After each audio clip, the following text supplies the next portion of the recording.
Hello my dear student, welcome to my YouTube channel Learn Physics with Deepak Sir. Dear student, जिसने भी अभी तक मेरा channel subscribe नहीं किया, लाइक की तो बात बाद में आएगी, पहले सब्सक्राइब करें एंड देन उसे शेयर भी करें ताकि मुझे ज्यादा से ज्यादा स्टूडेंट्स का सहयोग मिलेगा। उसकी वजह से मैं क्या करूंगा, और भी ज्यादा वीडियोस को क्या करूंगा, बना पाऊंगा। दूसरी बात, जिस बच्चे ने भी अभी मुझे जाकर टेलीग्राम पे भी ज्वाइन नहीं किया, तो सबसे पहले डिस्क्रिप्शन बॉक्स में मैंने टेलीग्राम का लिंक भी दिया हुआ है और वो सभी बच्चे जाकर टेलीग्राम पर मुझे ज्वाइन करें ताकि जो भी मैं यहाँ पर लेक्चर पढ़ाऊंगा उसकी पीडीएफ सारी अवेलेबल आपको वहां पर मिल जाएंगी, टेलीग्राम पे मिल जाएंगी। तो ज्यादा टाइम ना लेते हुए आज हम डिस्कस करते हैं नेक्स्ट टॉपिक्स पे, और वो हमारी क्लास कौन सी रहेगी, 12th क्लास रहेगी। अब हम लास्ट सब यूनिट पढ़ रहे थे कैपेसिटर्स का। मैं बच्चे आपको बता चुका हूं कि कैपेसिटर्स क्या होते हैं, प्रिंसिपल ऑफ कैपेसिटर्स क्या होता है, हम कैपेसिटर्स को कैसे अरेंज कर सकते हैं, कैपेसिटर के अंदर एनर्जी कैसे स्टोर होती है। तो उसी में से हमारे पास एक टॉपिक आता है जिसे कहते हैं डाई इलेक्ट्रिक। बेसिकली इसे बोला जाता है पोलराइजेशन ऑफ डाइलेक्ट्रिक। तो पोलराइजेशन को पढ़ने से पहले हम डाइलेक्ट्रिक की बात को समझते हैं। देखो, टॉपिक का नाम अगर आप बोलोगे तो ये भी बोल सकते हो polarization. Polarization of die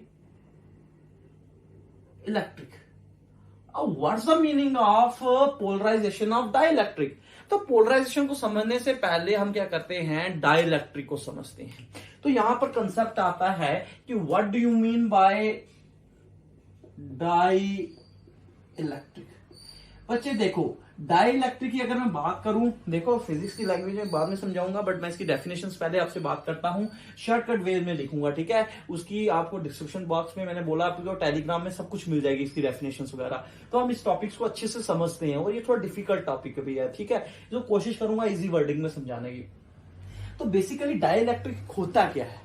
die electric basically क्या होते हैं कि इंसुलेटर्स होते हैं। तो हम ये कह सकते हैं कि dielectrics are those material which are insulator,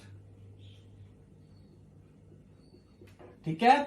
और ये इंसुलेटर्स होते हैं, बट जब हम इनको क्या करते हैं, किसी भी इलेक्ट्रिक फील्ड में डालते हैं, रखते हैं, तो वो किसका बिहेव करते हैं, कंडक्टर का बिहेव करते हैं। मतलब ये हो गया कि dielectric constant dielectric material are those material which are insulator when we applied electric field. Means हम जब इन्हें क्या प्रोवाइड करेंगे, इलेक्ट्रिक फील्ड प्रोवाइड करेंगे, तो वो बिहेव करेंगे किसका, कंडक्टर का। समझ आई? डाइलेक्ट्रिक क्या होते हैं, मैंने कहा these are insulators when we applied electric field they behave as a conductor. उसी को हम क्या बोलेंगे, डाई इलेक्ट्रिक। अब देखो, डाइलेक्ट्रिक को आप बोलोगे कि सर हमने डाइलेक्ट्रिक में इंसुलेटर ही क्यों लिए, कंडक्टर्स क्यों नहीं लिए? तो इसके लिए अगर हम बात करें तो सपोज करो, मान लीजिए आपके पास कोई एक इलेक्ट्रिक फील्ड है, सपोज करो this is an electric field.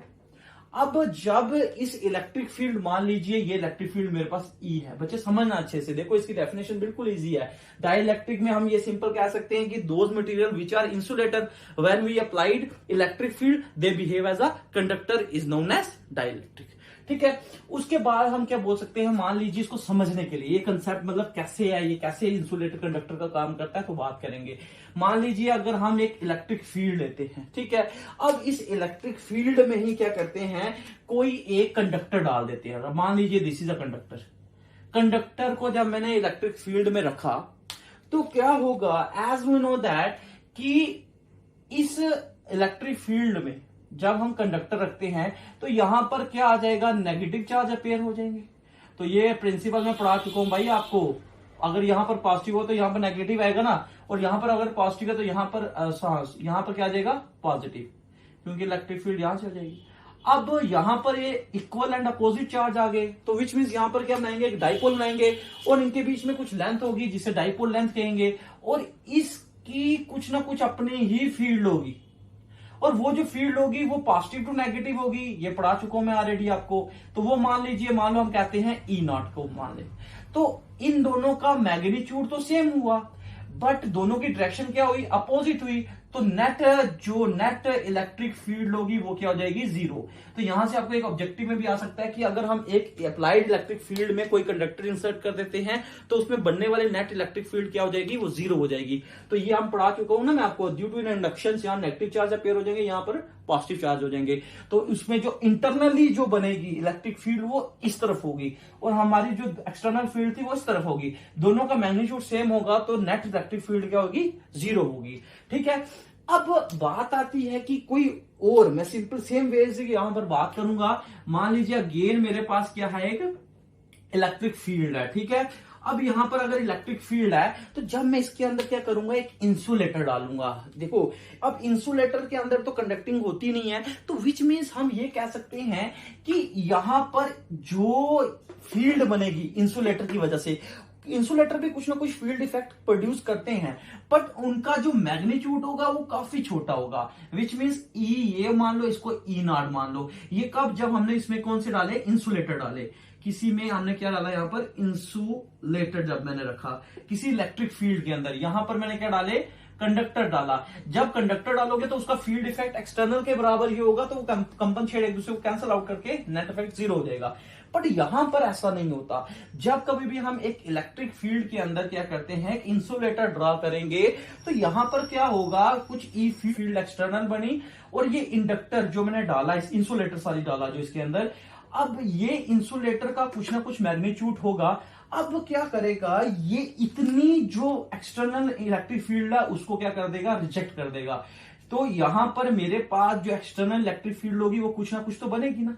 तो इस तरीके से क्या होता है कि कभी भी जब हम इंसुलेटर को एक इलेक्ट्रिक फील्ड में प्रोवाइड करते हैं तो वो हमारे पास जो इंसुलेटर होंगे ये किसका काम करेंगे, कंडक्टर का काम करेंगे। तो अब ऐसी बात है, अगर इलेक्ट्रिक फील्ड होगी तो विच मींस उसमें कुछ ना कुछ चार्ज प्रेजेंट होंगे, अगर चार्ज प्रेजेंट होंगे तो वो कंडक्टर का काम करेंगे ही करेंगे।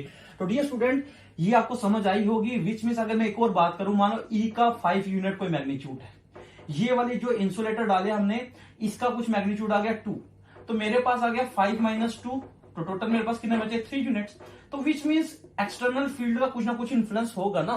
तो इस तरीके से हम ये कह सकते हैं कि जब कभी भी हम इंसुलेटर को किसके अंदर डालेंगे, इलेक्ट्रिक फील्ड के अंदर डालेंगे, तो वो they behave as a conductor करेंगे। ठीक है, ये थी बात, what do you mean by dielectric. ठीक है डियर स्टूडेंट, तो ऑब्जेक्टिव समझना, जब कभी भी हम किसी भी इलेक्ट्रिक फील्ड के अंदर एक कंडक्टर डालेंगे तो उसकी नेट इलेक्ट्रिक फील्ड जीरो होगी, वो भी मैं आपको समझा चुका हूं।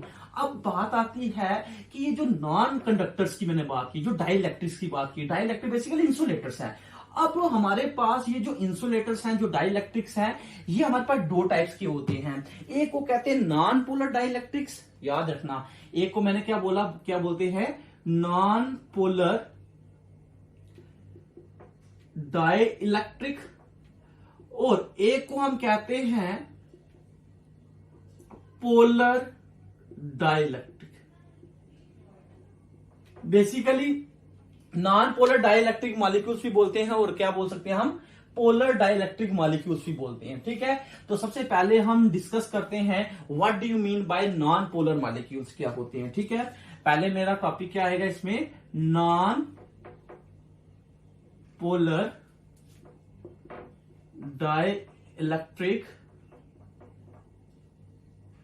मॉलिक्यूल्स। डियर स्टूडेंट देखो, होप कि आपको समझ आ रही होगी मैं बोल रहा क्या हूं। ठीक है, ये आपको समझ आ गया। डाइलेक्ट्रिक बेसिकली इंसुलेटर्स होते हैं, जब इन्हें इलेक्ट्रिक फील्ड प्रोवाइड करते हैं तो वो कंडक्टर का काम करते हैं। ठीक है, इसमें कुछ ना कुछ फील्ड इफेक्ट रह जाती है तभी वो बिहेव करते हैं कंडक्टर्स का।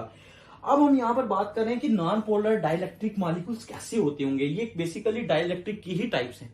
ठीक है, और वो किस केस में, जब हम उसमें इंसुलेटर्स डाल रहे हैं। ठीक है, अब ये जो नॉन पोलर डाइलेक्ट्रिक्स होते हैं ना, इसमें क्या होता है कि जो हम ऐसा कह सकते हैं कि इसमें पॉजिटिव चार्ज और नेगेटिव चार्ज होते हैं। बात को बहुत अच्छे से समझना, जो नॉन पोलर होते हैं वो क्या होते हैं, मैं उनकी बात कर रहा हूं। इनमें जो पॉजिटिव चार्ज होगा और जो नेगेटिव चार्ज होगा, नॉन पोलर की बात कर रहा हूं, उसमें पॉजिटिव चार्ज और नेगेटिव चार्ज जो है ये कोइंसाइड नहीं करेंगे। मैंने क्या बोला अभी आपको कि इसमें नॉन पोलर मॉलिक्यूल्स एक ऐसे मॉलिक्यूल्स होते हैं जिनमें पॉजिटिव चार्ज और नेगेटिव चार्ज कोइंसाइड कर जाएंगे। सॉरी फॉर दैट, मैंने थोड़ा सा गलत बोल दिया था आपको। मैंने क्या बोला आपको, non polar molecules dielectric medium एक ऐसा मीडियम सॉरी ऐसे मॉलिक्यूल्स होते हैं जिनमें positive charge, centre of positive charge हम कह सकते हैं, सेंटर ऑफ पॉजिटिव चार्ज याद रखना कोइंसाइड कर जाएगा, coincide with centre of negative charge. मतलब जब सेंटर ऑफ पॉजिटिव चार्ज और सेंटर ऑफ नेगेटिव चार्ज ये दोनों आपस में कंसाइड करते हैं, उन्हीं को हम बोलते हैं नॉन पोलर मॉलिक्यूल्स। और नॉन पोलर मॉलिक्यूल्स ये आपस में कंसाइड क्यों करते हैं, ड्यू टू द जो इनकी शेप्स होती है वो सिमेट्रिकल होती है, ड्यू टू हम कह सकते हैं symmetrical shapes, symmetrical shape. Objective में आ सकता है कि भाई नॉन पोलर मॉलिक्यूल्स कोइंसाइड क्यों करते हैं पॉजिटिव और नेगेटिव, तो आप कह सकते हो उनकी जो शेप होती है वो कैसी होती है, सिमेट्रिकल शेप्स होती है। दैट्स व्हाई हम कह सकते हैं कि वो उनके पॉजिटिव चार्ज और नेगेटिव चार्ज आपस में क्या करते हैं, कोइंसाइड करते हैं। अब बात आती है कैसे करते होंगे, तो याद रखना नॉन पोलर मॉलिक्यूल्स होते कौन से, एग्जांपल्स तो अगर हम बात करें एग्जांपल्स की, तो याद रखना जो भी एलिमेंट, जो भी एटम या मॉलिक्यूल हम बोलेंगे सेम एलिमेंट से बने होंगे। मतलब जैसे आपके पास आ जाएगा O2, H2, ऐसे बहुत से कोई भी आप बोल सकते हो, कोई भी अगर सेम कंपोजिशन होगी, सेम एलिमेंट से एक एटम या मॉलिक्यूल बना होगा सॉरी, उसी को हम कहते हैं नॉन पोलर मॉलिक्यूल। तो समझ आ गई होगी, जब कभी भी positive centre of the positive charge coincide with the centre of negative charge, ऐसे मॉलिक्यूल्स को हम क्या कहते हैं, नॉन पोलर मॉलिक्यूल्स। तो देखो कैसे होगा, मान लीजिए मेरे पास ध्यान देना अच्छे से बच्चे, मान लीजिए मेरे पास ये एक एलिमेंट है, बात को समझना अच्छे से, दिस इज ऑक्सीजन, O2 की मैं बात कर रहा हूं, पहले सेम H2 की केस भी कर सकते हो। ये है मेरे पास ऑक्सीजन और यहां पर मेरे पास एक और ऑक्सीजन है। अब इन दोनों की जो प्रॉपर्टी होगी, इनकी प्रॉपर्टी सेम होगी, सेम प्रॉपर्टी। जब इसकी प्रॉपर्टी सेम होगी, सेम नंबर ऑफ इलेक्ट्रॉन भी होंगे, सेम नंबर ऑफ प्रोटॉन भी होंगे, तो इनका कुछ ना कुछ न्यूक्लियस होगा। ये आ गया इसका न्यूक्लियस। अब इसमें जो चार्ज होंगे, जो सेंटर में पॉजिटिव चार्ज होता है, अब ऑब्वियस सी बात है इस सेंटर ऑफ पॉजिटिव चार्ज का जो सेंटर होगा और इस न्यूक्लियस के अंदर जो चार्ज होगा, इन दोनों का सेंटर कहीं यहां पर होगा, क्योंकि इन दोनों के पास सेम अमाउंट ऑफ चार्ज है। तो विच मींस इन दोनों का पॉजिटिव चार्ज कहीं यहां पर सेंटर पे लाई करेगा। तो इलेक्ट्रॉन जो होता है वो हमें पता है क्या करता रहता है, रिवॉल्व करता रहता है। अब इस इलेक्ट्रॉन की मान लो जब ये मूव करेगा, यहां पर भी जो इलेक्ट्रॉन होगा वो मूव करेगा, तो इसकी डेंसिटी अगर हम देखें यहां पर कुछ ज्यादा होगी, तो यहां पर हम कह सकते हैं यहां पर नेगेटिव चार्ज भी आ जाएगा।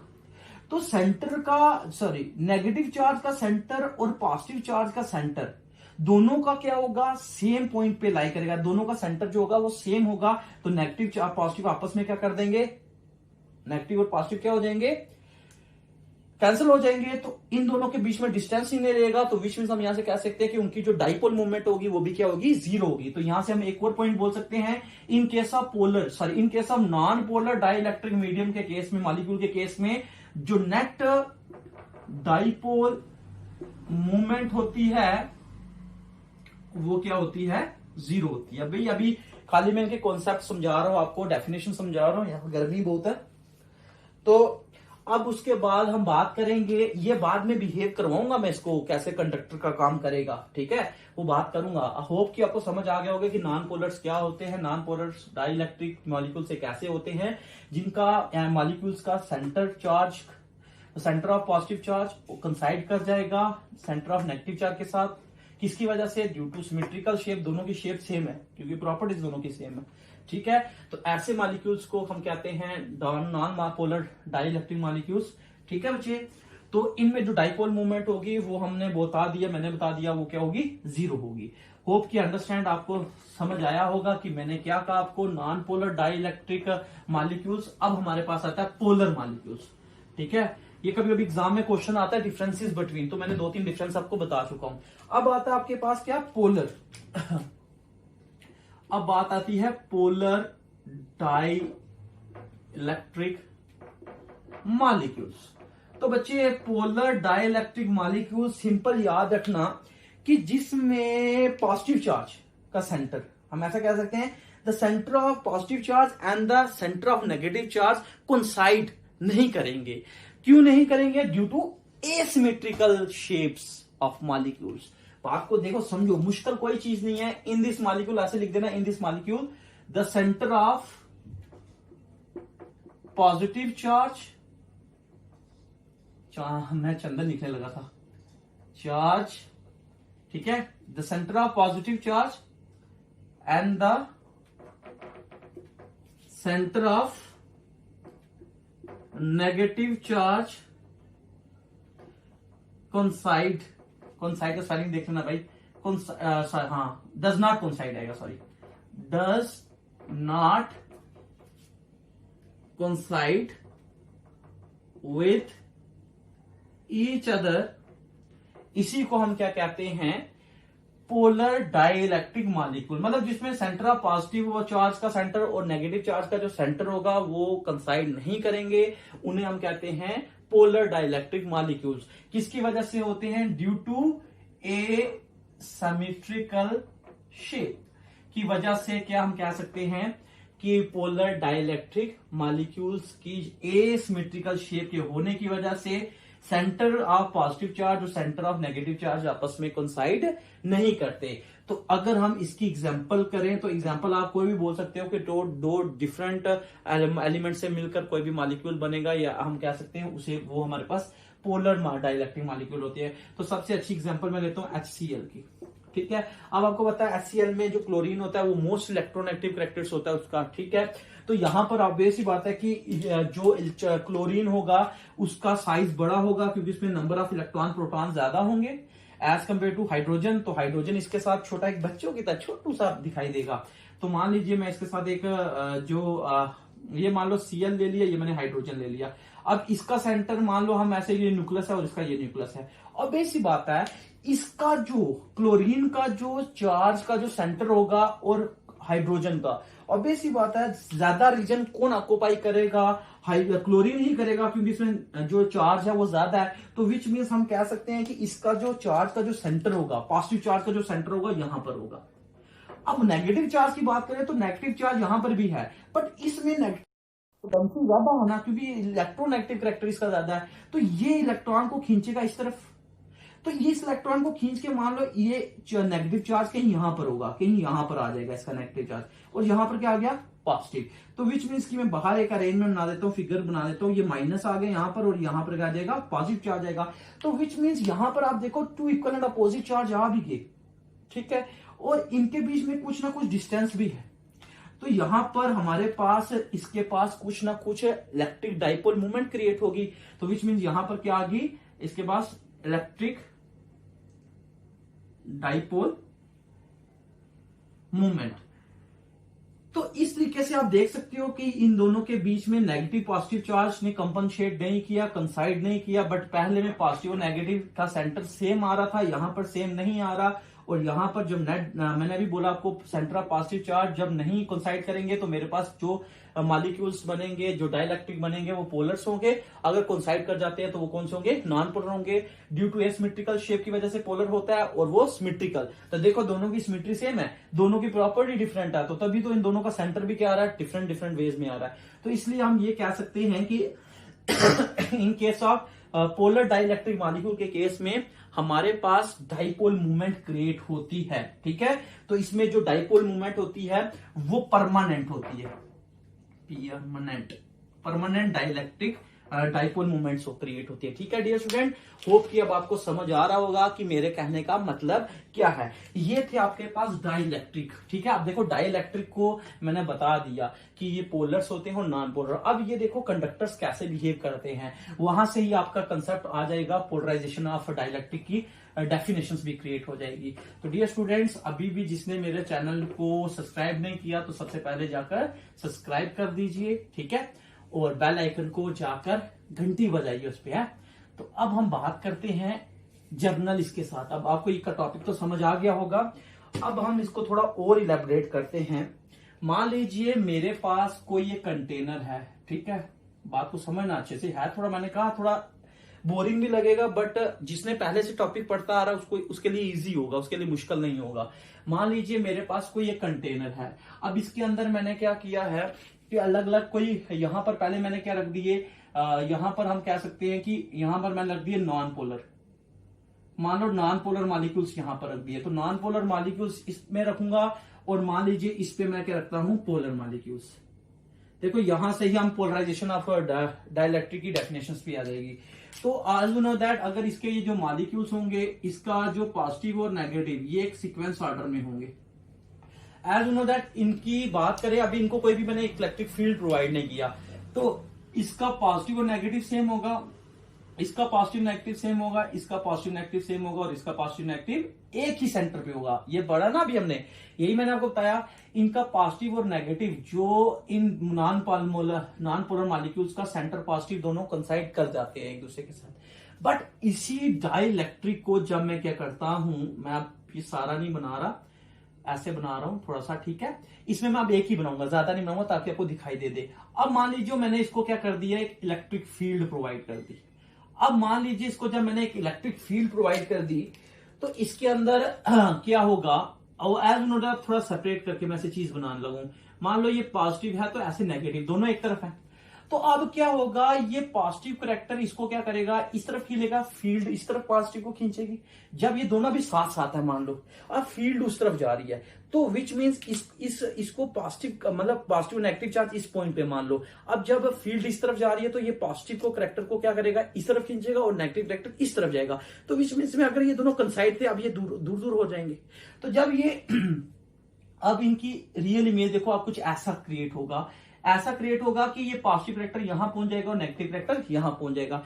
जब ऐसा होगा तो ये इसकी क्या थी, फील्ड, ये क्या थी इसकी फील्ड, वो मान लो ई नॉट इसकी एक्सटर्नल फील्ड है, ठीक है।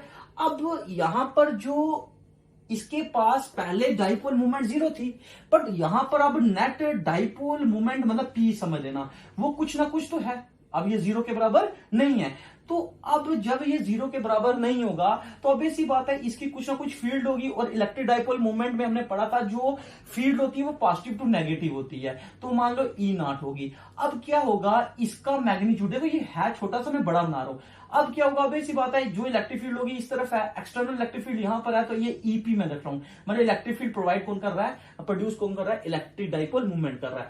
तो मान लीजिए ये वाला जो इलेक्ट्रिक फील्ड क्रिएट होगा, इतने सारे इलेक्ट्रिक फील्ड को क्या कर देगा, अपने साथ ले जाएगा, तो बाकी कुछ ना कुछ इलेक्ट्रिक फील्ड का कंसेप्ट बचेगा ना। तो यही जो इलेक्ट्रिक फील्ड होगी, बात को समझ अच्छे से, यही जो इलेक्ट्रिक फील्ड होगी कुछ ना कुछ इसमें रह जाएगी।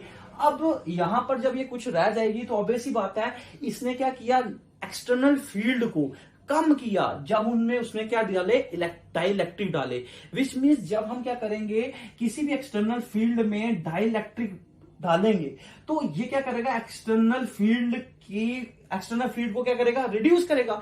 जब वो एक्सटर्नल फील्ड को रिड्यूस करेगा तो इसकी वजह से क्या होगा, उसके बीच में क्या होगा, ज्यादा से ज्यादा फील्ड इफेक्ट कम होता जाएगा। फिर मैं और चार्ज डालता जाऊंगा, जब मैं और चार्ज डालता रहूंगा तभी तो जाकर एनर्जी प्रोड्यूस होती जाएगी ना कैपेसिटर के अंदर। तो इसी तरीके से कैपेसिटर के अंदर डाइलेक्ट्रिक यूज किए जाते हैं ताकि जो कैपेसिटर का एक्सटर्नल फील्ड है उसको डाइलेक्ट्रिक क्या करे, कम करे। जब उसका फील्ड इफेक्ट कम होता जाएगा तभी तो उसमें क्या आते जाएंगे, चार्ज आते जाएंगे। होप कि अब आपको समझ आ रहा होगा कि मैं कह रहा क्या हूं।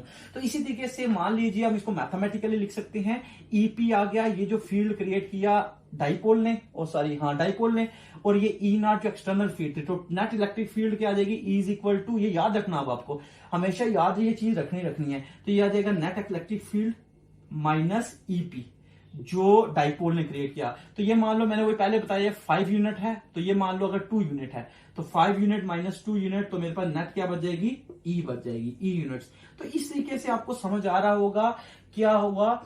तो अगर तुम ध्यान दो, मैंने अभी आपको बात बोली कि यहां पर क्या होता है, नेगेटिव चार्ज क्रिएट होते हैं, यहां पर क्या होता है, पॉजिटिव चार्ज क्रिएट होते हैं। तो ये पॉजिटिव जब यहां चले गए, ये नेगेटिव चार्ज इधर चले गए, तो अब ऐसी बात है इसका कुछ ना कुछ फील्ड इफेक्ट करवा। तो यही हमें कहता है, इसी कंसेप्ट को कहते हैं पोलराइजेशन कहते हैं। क्या कहते हैं, पोलराइजेशन। बेसिकली पोलराइजेशन जो डाइलेक्ट्रिक का होता है, ये एक ऐसा प्रोसेस होता है जिसमें इंड्यूस्ड होते हैं पॉजिटिव एंड नेगेटिव चार्ज। याद रखना, induced of positive and negative charge on 2 faces of a dipole. मतलब देखो, अगर मैं यहां पर ध्यान दूं तो ये नेगेटिव चार्ज इधर चले जाएंगे इस डाइपोल में, और ये वाले कहां चल जाएंगे, यहां पर पॉजिटिव चार्ज चल जाएंगे। अब ये डाइलेक्ट्रिक पूरा था, अब इस डाइलेक्ट्रिक के एक फेस पे पॉजिटिव चार्ज आ गए, एक फेस पे नेगेटिव चार्ज आ गए। इसी फिनोमिना को कहते हैं पोलराइजेशन। तो ऑब्वियस सी बात है, अगर मैं इस बात को समझना, अगर मैंने ये फील्ड E1 थी, देखो थोड़ा गंदा लग रहा होगा पर चीजों को आपको समझना अच्छे से, हर एक कंसेप्ट में आपको बता रहा हूं। देखो E1 अगर मेरे पास इसका था, अब मैं देखो अगर मैं फील्ड को और थोड़ा बढ़ा दूंगा तो अब ऐसी बात है, जो मान लो ये पास पास थे तो थोड़े से दूर हुए मान लो, अब मैं जब और फील्ड को बढ़ाऊंगा तो अब ऐसी बात है, इनकी जो फॉर्मेशन होगी, जो ओरिएंटेशन होगी पॉजिटिव और नेगेटिव चार्ज की, मान लो ऐसे, सॉरी ऐसे था ना ये, सॉरी फॉर दैट, यहां पर आ जाएगा नेगेटिव चार्ज, यहां पर पॉजिटिव, तो अब ऐसी बात है इनके बीच में भी जो डाइपोल स्ट्रेंथ है वो भी बढ़ती जा रही है। बात को समझ आ रहा है ना। तो यहां से हम ये कह सकते हैं कि जैसे जैसे इलेक्ट्रिक फील्ड बढ़ाओगे उसकी वजह से हमारे पास जो डाइपोल मूवमेंट है वो भी क्या होती जाएगी, बढ़ती जाएगी। अब आपको यहां से एक और रिलेशन समझ आ गया कि जैसे जैसे आप इलेक्ट्रिक फील्ड को बढ़ाते जाओगे वैसे वैसे भी डाइपोल मूवमेंट जो होगी वो भी क्या होती जाएगी, बढ़ती जाएगी। अब ऐसी बात है, ये दूर दूर जाते रहेंगे तो उनकी वजह से लेंथ भी बढ़ती जाएगी, है ना। वो किस पे डिपेंड करेगा, जैसे जैसे आप फील्ड को जितना बढ़ाते जाओगे, ठीक है। इसी तरीके से same case will be here, यहां पर भी कुछ ऐसा ही होता है। ऑलरेडी आपको पता है पहले से तो होता ही होता है, पहले से क्या होता है इसमें पॉजिटिव नेगेटिव चार्ज तो होते हैं, बट इनकी ओरिएंटेशन ऐसे हुई होती है, ऐसे रैंडमली। तो जब रैंडमली होगा तो ऑब्वियसली बात है ये एक दूसरे को कंपनसेट कर देंगे, कैंसिल कर देंगे, तो इनमें जो नेट पी की वैल्यू होगी वो 0 हो जाती है। फिर क्या होता है कि जब हम इसको फील्ड प्रोवाइड करते हैं, as we know that field provide करेंगे तो इनमें अगर ये रैंडमली मूव कर रहे हैं, रैंडमली अगर इनकी ओरिएंटेशन है, तो अब ऐसी बात है कि जब आप ये पोलर की, नॉन पोलर, ये पोलर की बात कर रहा हूं, तो इस सिचुएशन में क्या होगा कि एज वी नो दैट आपको पता है कि जब एक फील्ड के अंदर कुछ भी अगर हम ऐसा फिनोमेना रखते हैं तो उसके बीच पे कपलिंग प्रोड्यूस होती है। तो इस तरीके से ये क्या होगा, आहिस्ता आहिस्ता एक अरेंजमेंट में आते जाएंगे। जब अरेंजमेंट में आते जाएंगे ऑब्वियसली बात है एक समय आएगा ये दोनों आपस में ऐसे होंगे। तो जब कभी ऐसी सिचुएशन आएगी तो ऑब्वियसली बात है फिर अगेन इनमें भी डाइपोल मूवमेंट बढ़ती जाएगी, बढ़ती जाएगी। तो सेम लॉजिक यहां पर भी लगता है, ठीक है। ये आप बुक से भी पढ़ सकते हो क्योंकि मेन कंसेप्ट था। अगर ये आपको नॉन पोलर के केस में समझ आ गया तो पोलर के केस में भी कोई मुश्किल नहीं है। तो याद रखना, इस डायरेक्टली पोर्शन को हटाकर एक हम इक्वलिटी का साइन करते हैं जिसको काई बोलते हैं इनटू पी, इसको बोलते हैं सस्पेसिबिलिटी, SUCCESPECABILITY, ठीक है। सस्पेसिबिलिटी एक मटेरियल हो गया, जैसे आप कह रहे हो कि किसी के भी चीज में हमने रख दिया, ठीक है। होप कि आपको समझ आया होगा मैंने क्या कहा, पोलराइजेशन का मतलब क्या होता है। मैं डेफिनेशन लिख देता हूं यहां से। पोलराइजेशन अगर आप बोलो, पोलराइजेशन ऑफ अ डाइइलेक्ट्रिक, है ना, polarization of a dielectric is a process of inducing. किस चीज को इंड्यूस कर रहा है, बात को समझना। दो इक्वल एंड अपोजिट चार्ज, ये नेगेटिव चार्ज है, ये पॉजिटिव चार्ज है, two equal and opposite charge on the two face of the dielectric, on the two face of the dielectric, under the effect of, किसके इफेक्ट से, electric field के effect से हो रहा है ना ये। अगर इलेक्ट्रिक फील्ड नहीं बोलूंगा तो वो तो आपस में साथ साथ रहेंगे ना, ठीक है। तो इस तरीके से आप देख सकते हो अगर इलेक्ट्रिक फील्ड कुछ ना कुछ रहती है तो इसी तरीके से हम और इसमें चार्ज डालते रहते हैं और चार्ज डालते रहेंगे तो इसका फील्ड इफेक्ट फिर आहिस्ते तक कम होता रहेगा। इसलिए कैपेसिटर्स के अंदर डाइइलेक्ट्रिक लगाना जरूरी होता है। तो अब देखो यहां पर मैं इसकी डेफिनेशन लिख देता हूं जिन बच्चों को अगर कोई प्रॉब्लम ना हो। होप कि आपको समझ आ रहा होगा। दो डेफिनेशन आपको मैंने समझा दी अच्छे से, हर एक चीज मैंने बता भी दी आपको। तो हम यहां से अगर डाइइलेक्ट्रिक की डेफिनेशन की अगर बात बोलोगे तो आप लिख सकते हो दोज मटेरियल, ठीक है। आप ऐसे कह सकते हो कि एक ऐसे मटेरियल्स होते हैं, those material which are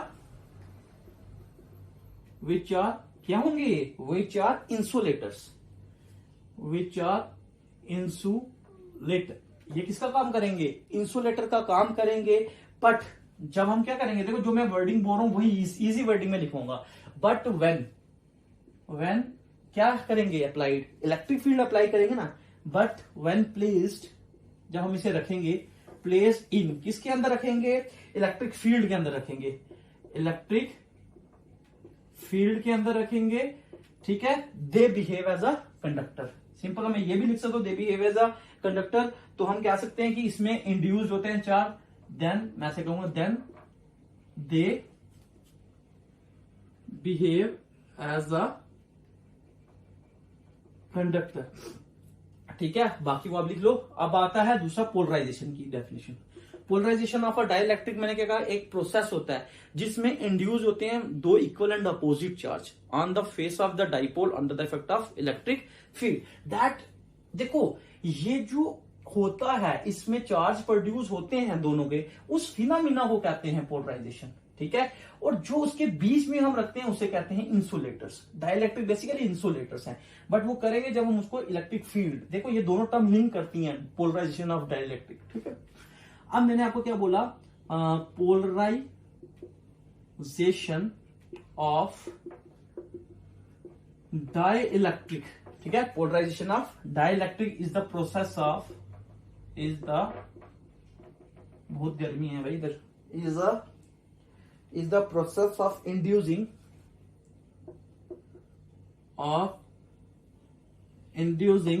two equal and opposite charge। मैं ऐसा कैसे तो इक्वल एंड, देखो मैं बोल रहा हूं साथ, मुझे पता है यहां पे 2G सर्विस है ना, इक्वल एंड अपोजिट चार्ज।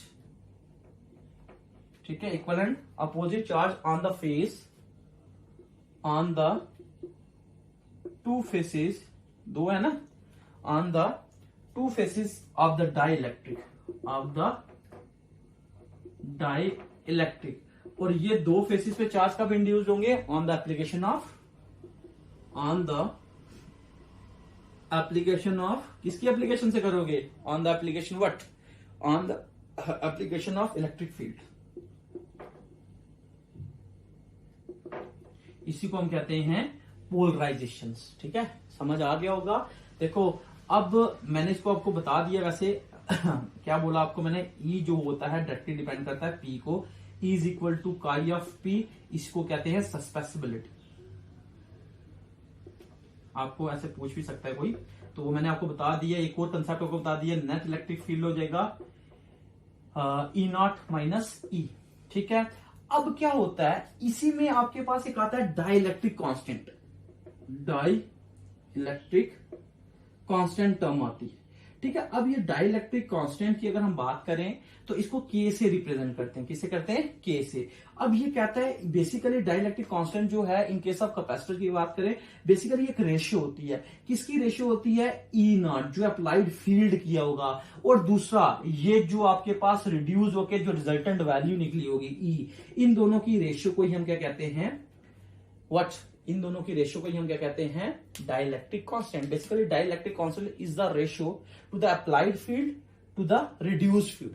जो रिड्यूस होकर फील्ड आएगी और जो अप्लाइड फील्ड हुई होगी, इन दोनों की जो रेशियो कोई बनेगा उसी को हम कहते हैं डाइलेक्ट्रिक कांस्टेंट। तो डियर स्टूडेंट्स, ये था हमारे पास आज का topic, polarization of dielectric molecules. तो होप कि आपको अंडरस्टैंड हुआ होगा, है थोड़ा डिफिकल्ट था, फिर भी कहीं पर अगर कोई प्रॉब्लम आती है तो मुझे कमेंट बॉक्स पे जाकर कमेंट करें। और इसके बाद हमारा एक टॉपिक रह गया वाइन डी ग्राफ जनरेटर, और एक होगा डाइलेक्ट्रिक स्लैब का इसी बेसिस पे। तो ये दो टॉपिक्स आपके रह गए, और इसके साथ ही आपका जो चैप्टर होगा वो भी क्या हो जाएगा, खत्म हो जाएगा। तो इससे पहले वीडियो जिसने नहीं देखी उसको ये टॉपिक समझ बिल्कुल नहीं आएगा। और लास्ट टाइम फिर से बोलूंगा, जिसने भी अभी तक मेरा चैनल सब्सक्राइब नहीं किया तो डियर स्टूडेंट प्लीज जाकर सब्सक्राइब करें। Thank you and have a nice day.